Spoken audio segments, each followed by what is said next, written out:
So the group I'm in is the Big Data group, and we've made a lot of progress this year. So we are creating a platform that translates and categorizes a bunch of different data from edX and HarvardX, which are online course providers, into a form that's usable by researchers. And so the programming on that side has gone really well.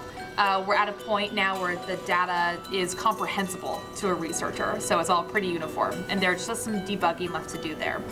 And on the policy side, we've made some great strides. So both edX and HarvardX have decided that a statute called the Family Educational Rights and Privacy Act, or FERPA, applies to them. And because FERPA applies, there are a whole bunch of requirements about privacy and how you use data that goes along with it. So when we release this translated, categorized data to the public, we have to go through a set of processes to make sure that it complies with the statute.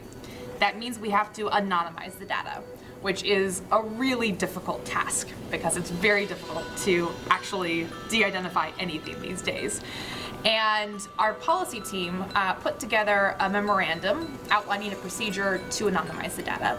And this was taken up by edX and incorporated into one of their memos, which was given to 30 of their institutional partners like UT Austin, Columbia, and Stanford, and was also a key document at a December conference at Stanford on data.